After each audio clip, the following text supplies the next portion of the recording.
welcome back to We Should Talk, a pop culture interview series from In the Know. I'm your host, Gibson Johns, and this week on the podcast we have Bershan Shaw from The Real Housewives of New York City on Bravo. Bershan is a friend of the cast this season. She is a new face of the series, and she came into the show sort of halfway through the season because Heather Thompson dropped off after that trip to Southampton kind of went awry. Heather returned, but then it just didn't go so well. So Bershan seems to be sort of like the replacement of that. She's a friend of the cast. She was brought in as Ramona's friend. And to me, immediately, I thought that Bershan brought some really necessary kind of effervescent energy. She's really lively. She's really upbeat. She's really fun. She has a great laugh. And the show clearly is not having a great season. That's not a secret. You know, it's struggling a little bit to find its footing. You know, it filmed during COVID. A couple of its cast members were dealing with the loss of family members. You know, it's a smaller cast to begin with. And so there's a lot of different factors that are leading to this sort of uneven season. You know, they're dealing with more serious issues than we're used to seeing them deal with, which again is sort of affecting just the vibe of the show. And it's a different season for the show. And I think it's okay for a show to kind of have its transition season. But, you know, I think that's why Bershan to me was such a welcome presence halfway through this season, because she was down to have fun. She was down to drink. She was down to, you know, go there and start and kind of stir the pot. That backfired a little bit during their trip to Salem. And, you know, she had that big blow up with Sonia, and that resulted in everyone walking out on dinner on them. And, you know, that was a little bit hard to watch at some points. But, you know, I think what was important was that Bershan came back that next episode and she really owned up to her behavior. She apologized. She was very honest with the women. And I think it made sense. I think the women kind of forgave her, and rightfully so. I think that she deserves a second chance. And, you know, I'm glad that she's sticking around the rest of the season because, again, she's injecting some much-needed, vibrant energy into RHONY this season. So I love talking to Bershan. I think that, you know, she had some great things to say about what went down in Salem. You know, her mindset going into the season, her mindset going out of that trip, and sort of how she kind of wanted to reset from there, her relationships with some of the women. You know, it was great. I think that, you know, Bershan has so much life experience as well. So we talked a lot about that as well, and her different kind of, you know, her book. She's an entrepreneur. She's starting an app. She is, you know, she survived cancer twice. So she has so much life experience and so much wisdom to share. And so I thought it was really fun and interesting to talk to Bershan. And I think you guys will kind of be intrigued to listen to the interview too. So enjoy my interview with Bershan Shaw, and tune into The Real Housewives of New York City on Bravo Tuesdays at 9 p.m. And please rate, review, and subscribe to We Should Talk on Apple Podcasts or wherever you get your podcasts. It's good to be back.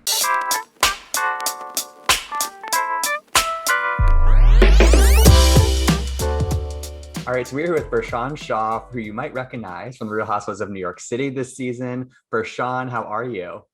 Hello, how are you? I'm so excited to be on.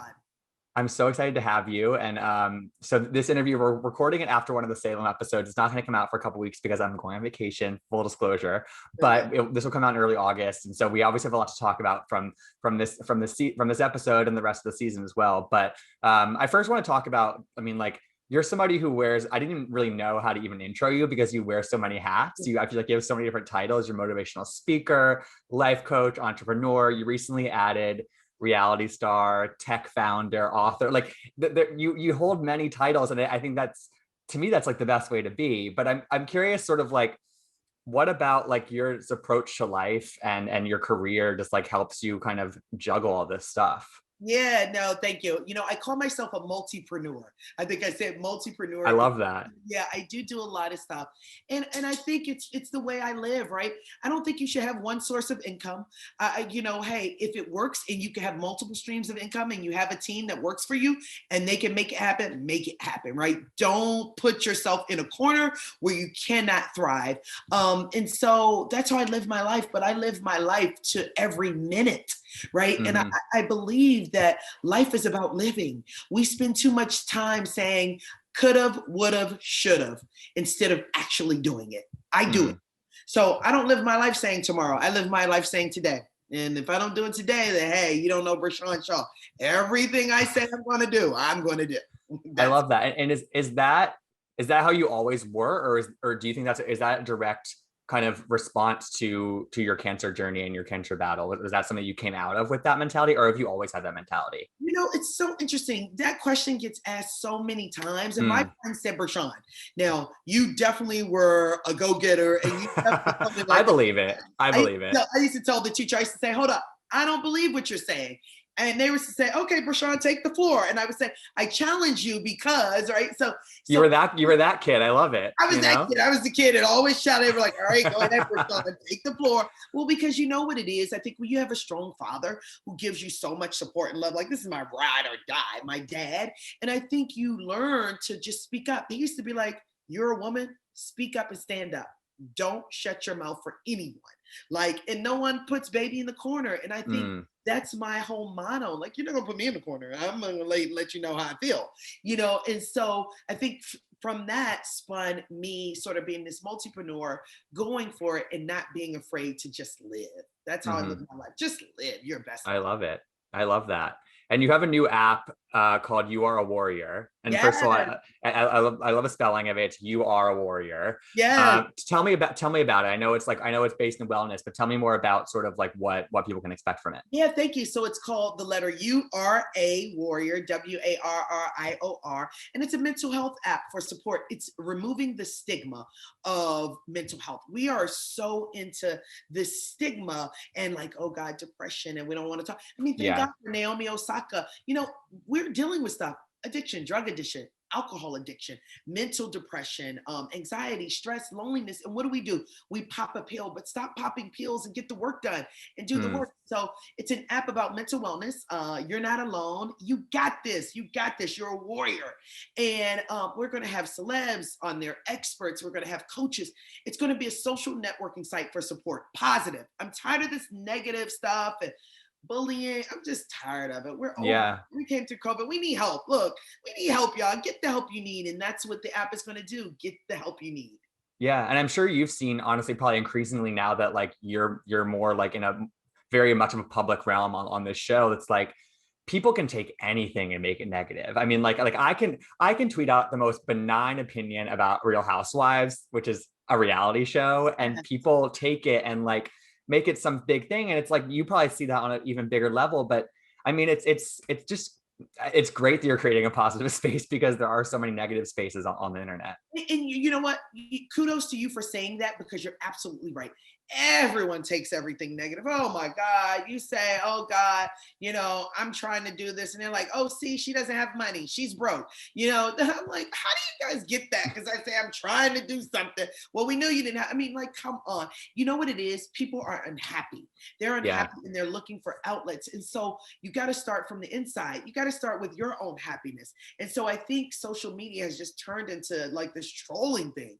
And this bullying. I mean, thank God, I'm getting a lot of love on social media, and a lot of support. But then, one day they may not like me. You know what I mean? They turn on me and say, absolutely. Yeah. All it takes is one episode or even one like confessional moment that it's like, you know what I mean? God. And now you think I'm like trying to hurt the whole world by one little confessional. You don't know me. You meet me on 15 minutes on an Instagram post or 5 minutes on a post, or see me on a show like 2 minutes, and you think you know me. And like, come on, don't judge me like that. Get to know me.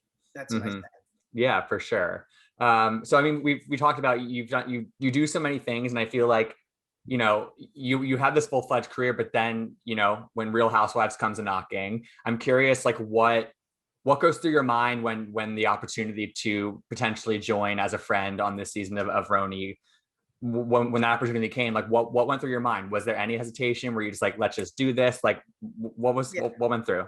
It was a little hesitation because I was like, oh God, these girls going to be mean girls. Like, I don't mind a little shade. I don't mind a little tell it to your face, because I tell it to your face all the time. Absolutely, I'm bold, I'm big. But I was like, I don't want this, because you see all these comments, but then you meet the women and they're not that bad. They're not as bad as the social media make them look. I'm like, oh God. So I think I had a little apprehension about that. But when I met them, I loved them. I love the production. Like they were open arms, even though I was a friend, So they never made me feel like an outsider. That's good. Yeah. So that's because I was like, are they going to try to outcast me? Because look, I'm a boss. You know what I mean? I'm very successful. And I think it was totally opposite. I think we were cool. That's good. We had bumps in the roads. We had some challenges. But I think you get that with any friend. Like, you have challenges and you have bumps in the road. Yeah. So talk to me. So you come on as Ramona's friend. I know that you guys met, I think probably last year or something, but how well did you know her, and sort of like, what did you because I think, to a lot of people, like Ramona can be a hard person to be friends with, I think. And we've seen that over the years, but Yeah. you guys seem to really hit it off, at least at first. So talking about that friendship kind of coming in. Yeah, I mean, look, Ramona is a straight shooter like me. I think that's how I can get her. Because, Yeah. I mean, I'm like, even though I'm fun loving, loud, and stuff like that, but I mean, she's a straight shooter. I think you've heard she was like, your eyelashes are too long for daytime. Like, okay, girl, I like you. Telling it like it is, like you just said. Yeah, Exactly. it's like you're letting me know. I'd rather you do that than talk behind my back. I'd rather do that and be like, oh, Bershan phony. She's fake. Like, I'd rather you do that. And so, like, we hit it off. We went to eat. We walked in the park. We had a little kiki. I think people judge her badly because she's such a straight shooter. Right. People don't like that. People don't like in your face because most people, let's be real, are fake and phony and don't tell the truth. Like, most people hide behind a mask. Totally. And so if you're hiding behind a mask and someone comes and breaks the shell, that's scary or uncomfortable, or they don't like it. That's really true. Yeah, for sure. And I think, it's interesting. I think you came into this show at a very interesting time, right? Because Heather had been a friend of kind of the first part of the season. She's not around on the show anymore. And a lot of people have had a lot to say about RHONY this season. Some people think it's boring. Some people think it's just as funny as ever. Some people think it's trying to educate too much. Like, I think there's a lot of different opinions happening around the show. Yeah. I'm curious what you think about that. And obviously in the moment you probably weren't aware of a lot of that because viewers hadn't seen the show yet. So I'm curious like how, you come into filming and it's great, but then now that the show's airing, it's kind of like people have different opinions on it. What do you make of all that? I think a lot of things, right? Yeah, I mean, I've been looking at the comments there everywhere, so everyone knows. Yeah. I think, look, I don't think it's boring. I think it's, let's be honest, it was COVID. Yeah, exactly. There's a lot to contend with. So you couldn't film in all these great restaurants, partying. I mean, New York was shut down. I mean, I had never seen. I remember. Yeah. I mean, you could look down the street and see no one on the street. Like, so you couldn't party like a rock star and all that stuff. So give us a little break on that, you guys. Exactly. And I think, look, you know what? The whole educational, I mean, I think it was needed. I think it's conversations, and people don't like to talk about tough conversations. Totally. They really don't. You know what I mean? And I think you guys, I always say, I like how Bravo did it because they didn't put it all up front. Every episode gets better. I mean, it's going to get better and better. Wait for it. It's a lot coming up. We only have episode 10, 11, right? Wait for it. That's what I'm trying to remind people is like, sometimes it takes a moment for the stuff to brew, you know what I mean? And like, it's okay, but like great movies, like when you look at these Oscar movies, they're like, oh, okay, wow. Well, so I think, look, kudos to them. Look, they brought diversity in. It was needed. I saw it online. Absolutely. I mean, it's New York City. You don't have New York City just all white women. I mean, you bring in a little color, a little flavor. So I think we're all different in a beautiful, different way. And I think that's going to mesh. You guys come back. Yeah, no, totally. I mean, RHONY has historically been my number one. And I think you're so right in that, like, it obviously was a long overdue moment to not just have a full white cast. And I think like, Ebony's been doing her thing, you've been doing your thing, and it's creating this new kind of show. But I think it's a great, it's setting up for such promising different kinds of success, I think, on this show. And I think like people just, I don't know if it's like an impatience or like I don't know, but I think the viewers need some of that too. And I think that like hearing some of these conversations, not just for the women on the show, but also for the people watching, it's just as valuable. And I think it's cool. I think it's cool. Look, I think these conversations, I mean, everyone wants newness. I knew someone who worked on Empire, right? I remember it was hot. It was like, oh my God. Oh yeah. And then that was the show. They had to bring in new people. They had to keep on doing. You got to keep evolving, right? Nothing lasts forever. I don't care what you do. Even as a speaker, you got to do something else. You got to add things. For sure. Add flavor. Nothing like. So I think what they're doing is great. I just think you guys got to wait for it and stay tuned because Tuesday's going to be good. Next Tuesday's going to be good. Yeah, for sure. So we go on the Salem trip, and by the second episode of the Salem trip, you have a moment at dinner that you ruffle some feathers, I will say. Like, it's you say the group's boring, that they're grandmas, And they don't react well to that. And somebody said that, like, I don't know if it was Leah or somebody else, they were like, Ramona set you up. And I wasn't really sure what they meant by that. Can you like kind of clarify what Yeah, they meant by that? Ramona set you up because I think, Ramona was like, all right, this is going to be a girl trip. We're going to be kikiing. We're going to be loud. We're going to be funny. We're going to be drinking. We're going to have. And look, when I said you guys are grandmas and boring, I say this to all my friends. This is a term of endearment. So when my friends were watching it, they thought it was hilarious because they're like, you are so real, Bershan. Like, you're just yourself. You never change. And so I say that to my friends, girls, stop being boring. Stop being a grandma. Get up, get dressed. Let's go. Like, we were just in Vegas. I was like, stop being a grandma. We're not going to bed at 9. We're in Vegas. We're going to bed at 5. When in Vegas, do as Vegas does, So I think they took it really personal, and it wasn't personal. It was just terms of endearment. It's how I talk to my friends. Stop being boring. So I think they took that. They took it the wrong way. Exactly. Yeah. Way. And I'm like, oh God, it spiraled out of control. And I think Leah was just talking about, Ramona told us it was going to be kiki and crazy, and it wasn't. Right. It was cool. Yeah, exactly. Yeah.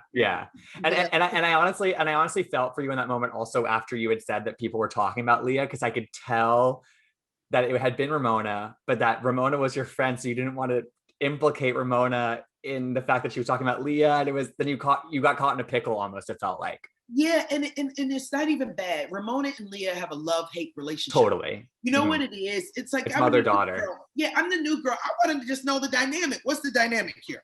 Right? And so maybe, look, I'm in your face even as my friends. I tell you, I always say I can hang with the billionaire, I can hang with the janitor. I love all people. Who cares? I want to hear the good stories, right? And yeah. So I think it was like me coming in, like, what's the dynamic? What's going on here? Like, it's crazy. It's argue. Y'all make up. I love it. But your friends, they're crazy. And that's what friends do. I yell at my friends in the street, stop dating him. He's a loser. He doesn't love you. And then we're like, I love you, girl. Let's go have a cocktail. So they just have to get used to your style of delivery. Honestly, it's like, you know what I mean? That's it. Just like people had to get used to Ramona's style of delivery. 100%. We've been primed for 10 years on that one. So it's exactly. So you guys are just seeing me. So I mean, I think they took it wrong, and like I was like, oh God, I'm gonna get slammed on social media. Thank God. What was it like?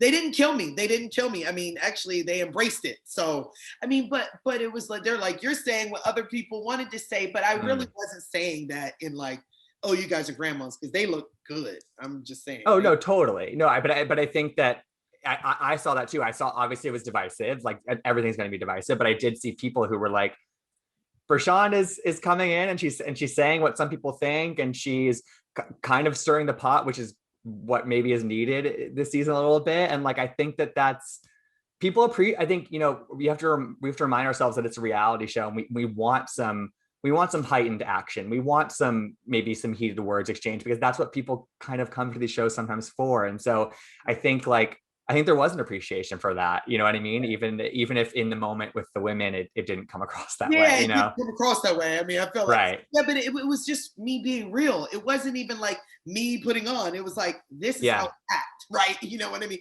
If you know me, you know Bershan doesn't bite her lip with anyone, Yeah. And I don't do it in a negative way. I don't do it in a negative, like, oh my God, I'm shading you down. I do it in a real way. So it's like, love or hate me, Yeah. And what I thought was interesting is that none of it was that serious. So it's sort of like, I think it sort of just speaks to maybe like also the mentality of the group at the time. Again, it's during COVID. People had lost some love. Like it was just like, it was like, I feel like the emotions were heightened just because of everyone's different situations. So that probably increased the sensitivity factor, I think so too. It was like the time, it was COVID, Leah's grandmother, Ebony's grandmother, and I felt for them. I was like, look, I don't want, because I even said it, I don't want to be insensitive, right? That was what I was trying to do. I'm just, hey, come on, you guys, let's dance on tables, Yeah. And then what about, last thing about this, but you and Sonia obviously kind of clashed a little bit or kind of a lot.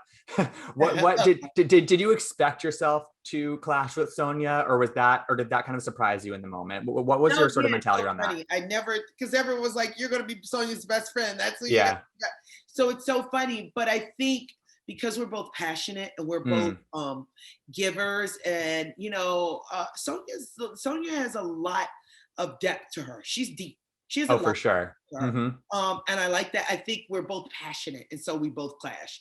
You know Mm-hmm. what I mean? So I didn't think that, but a little bit of liquor, a little bit of drinking, a little bit of It Pinot Noir, happens. more Pinot Noir. It happens, right? It Yeah. happens. I just want. Yeah. I always say I'm a life coach, but I'm not Mother Teresa. Come on, you guys. I get it wrong. I yell, Well, I cry, I do all that. in my mind, it's like, who wants a life coach who never gets it, who never kind of has his experiences where they can learn from that. You know what I mean? Bingo, you just said it. Who wants to coach who never had an experience? The reason Yeah. I would say I'm successful at it, I have a really thriving business, is because I've been through the trenches and back. I've been through a lot. I've been Totally. through a lot. I've cried, I've screamed. Come on. I've been through a lot. So you're right. That's just me. So you want a coach who's been through a lot so they can share experiences and help you. That's exactly it. 100%. So going forward on the show, like what can we expect? Will the situation be salvaged? Will the friendships repair? What can we expect from you on RHONY for the rest of the Oh, you're season? going to see fun, interesting. You're going to see Good. me live. Like, you're going to see me. Like, being open, being honest. I think you're going to expect. It gets better. We got some good episodes coming. The things I shot, I think the ladies are fun. We got some funny ass scenes that you guys are going to laugh and die your heart out.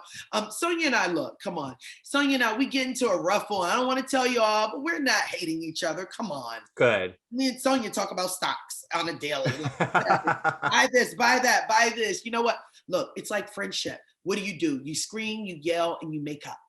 Like I just told you, I was just outside screaming with my girlfriend. Leave him. A man treats you how he feels about you. Be done. You know what I mean? She's like, oh, I hate you. You're so real. Don't call me. And then she calls me. I'm sorry. You're right. Again, it's the words of truth that people maybe don't want to hear yet, but then they realize that they want to hear it. You know what I mean? Down the road. So that is what I realized. yeah, for sure. People don't want to hear it at the beginning, but then they're like, you know what? You're right. Let me give in. Let me myself. And I hear that all the time. And so you're gonna still be around after the Salem trip, right? Like, we're gonna still see you around. Oh, yeah. Good. I'm riding it to the end. I'm riding this to the end, baby. Yes. Good. I'm so excited. I'm glad. Thank you. I'm glad you really like me. I'm glad, I'm really the support. Like, so my assistant, because she's a RHONY fan, she's like, oh my God, they're loving you. You get so much support. They're like, Good. wow. And she thought the fight, I thought, because it's not, look, it's not what I don't get here. I'm a little bit in your face. I get in arguments and fights all the time, but I didn't want it to be taken out of context. It was, but hey, yeah, I thought they were going to kill me. They didn't kill me on social. So another thing that you survived. You know what I mean? It's like, this is not an easy situation, not an easy group to be in. And I think that, you came out the other side and you're smiling and you're looking back at it with fun times. So I think you clearly, I'm curious what you learned from this experience overall, because again, it's probably so unique and probably so different from anything you've I guess you did that show on Oprah's network, like, for one season, but this is very different from that, and I'm curious what you learned from this whole thing.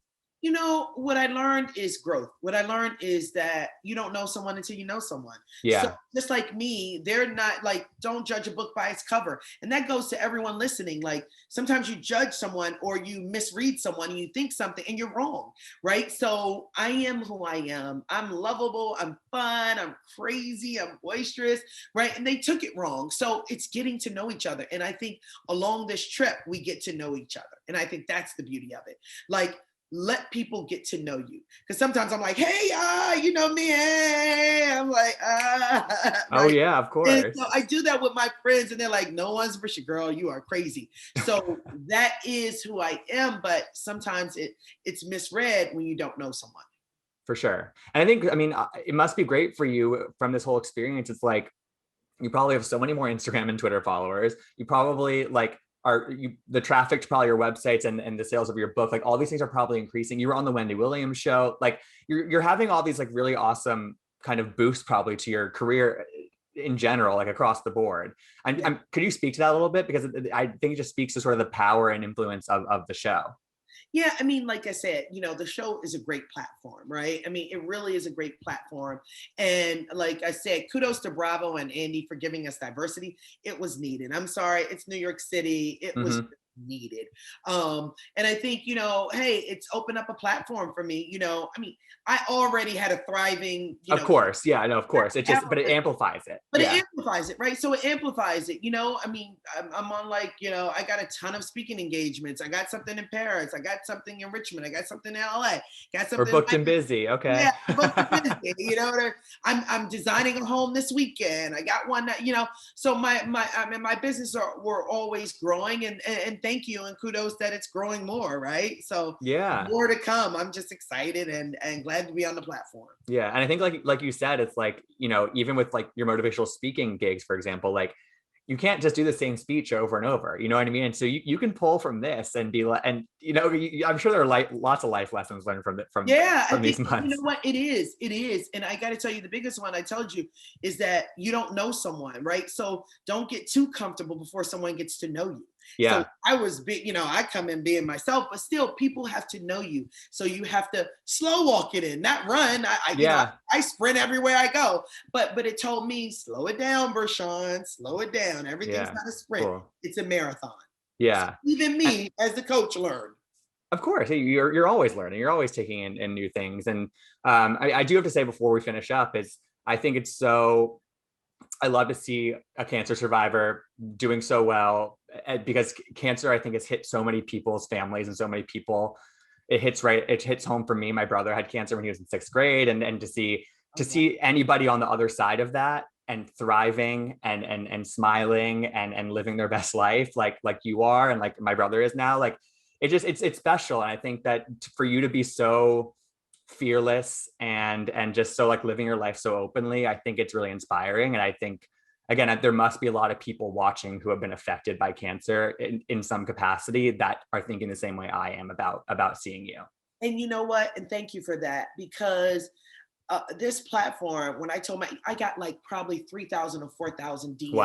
Wow, my aunt had cancer. My mom has cancer. I have cancer. How did you survive? I just got diagnosed. My brother, so I was tearing one morning, just like, wow, thank you, God, for giving me this space to help, to just give them hope. And I said, don't you dare give up hope. Don't you dare give up. This is even making me tear now. You know what I mean? Because that's so special that I can really tell people, don't you dare give up. You are a warrior. People are like, what did you do? How did you do it? And I'm giving people recipes. I'm telling my assistant here, my social media, give them this recipe, give them this, because I want to answer everyone. Because I knew when I was supposed to die, when they said that I had 3 months, I was just grabbing at everything. Give me something to breathe. Give me something to read. And so everybody, I'm still answering, but I'm going to get to everybody. That's great. Yeah. I think, and that's exactly what it's about. Even if it's just a little, like a couple words of wisdom or one little tip. And it's just, I think that's wonderful to hear. And my last question about that is just like, because I feel like you do such a good job of, owning your story and really amplifying it and really celebrating the fact that you got through that. But you're also not defined by it, and you have some of these other things that define you as well. You know what I mean? It's just one chapter of your life. What's your mentality about that? How do you kind of approach it in that way? Because, I'm sure you don't want to be defined by it because you do so many other different things, I love it. I always say cancer is my diagnosis, not my prognosis. Cancer is not my life. And what I say to anyone who's listening, turn your pain into your purpose. Turn your pain that you've been going through into your purpose in life, right? Cancer, no one thought at 33 I was going to get stage 4 terminal breast cancer. That was not in my life plan, not even a little bit. Stage 4, I mean, every time I hear, I can't even believe that. It's really unimaginable for anybody. It really is unimaginable. Like seriously, as much as I push through, it's unimaginable. Like to even think that, and to think that I'm here 13 years later, but to think my father had stage 4 cancer too, prostate cancer, and my mom unfortunately didn't make it. She had it. And unfortunately, she's not here. But, we're warriors for her, right? I'm carrying her. Absolutely. I have a foundation. I believe, and so wholeheartedly, I believe in helping people through their issues. And like I said, I got issues, but you made a great point. You got to be crazy. You have to have gone through something. You have to have went through the fire and gone through the fire to teach. So Yeah. I'm not like, you can't say, oh, you're a life coach, so you don't have anything wrong with you. No, I'm a life coach because I had everything wrong with me. I'm a coach because I've been through everything. Yeah. Horrible divorce, horrible this, horrible bankruptcy, all this stuff. And through it all, like, I have abundance now. You're here and yeah, exactly. Mm. It really is inspiring, Bershan. Well, I loved getting to know you and getting to connect with you. You obviously have a lot of things that you can tell people about. So do your plugs. Where can people follow you and find out more about your app, your book, whatever you need? Yeah, I love it. Oh my God, thank you. So Twitter, Instagram, Facebook at Bershan Shaw. You spell it right, Bershan Shaw. Yeah, I know, because people so wrong. Bershan Shaw. You are a warrior. The app, you spell it, is www. We're giving away things. The letter U R A warrior, WARRIOR.com. www. The letter U R A warrior, WARRIOR.com. I don't know. I got it. I'm an interior book, whatever you want to do. I'm an interior designer. I have a huge thriving business for staging, renovated. We travel all over the country. Follow Shaw and Shaw Design, SHAW and SHAW Design. My dad is the contractor. I love it. Designer. I know, isn't that funny? He's like, that's so fun. He's still doing it. I have my podcast, Buckle Up with Bershan. It's on iHeart, Spotify. It's everywhere. You'll see it. Buckle Up with Bershan. I'm giving away 15 minutes free. My website, Bershan.com, coaching. Go to it. And then my app. Oh, and my book, Unstoppable Warrior Woman. It's about women who have been through the trenches, have been through horrible divorces, weight loss, mental abuse, drug addiction, alcohol addiction, found out they were gay, all kind of stuff, rape. I mean, horrible stories, but in the end, hope. Because ladies, we have been bamboozled. We are warriors. We run the world. But I'm all about that. So Unstoppable Warrior Woman. And thank you. This is great. Of course. Well, Bershan, it was so nice to talk to you and get to meet you. And I'm looking forward to the rest of the season. And again, you're so inspiring. So I just love talking to you. Oh, thank you so much. I truly appreciate it. Thanks. Yeah. Thanks so much. Take care. Bye-bye. Thank you so much for listening. For more celebrity interviews, subscribe to We Should Talk on Apple Podcasts or wherever you get your podcasts. If you like what you heard, please rate and review us, as any show of support you can give us would be greatly appreciated. You can follow me at Gibsonoma on Twitter and Instagram, and you can follow In The Know at In The Know on Twitter and at Watch In The Know on Instagram. We'll talk to you next time.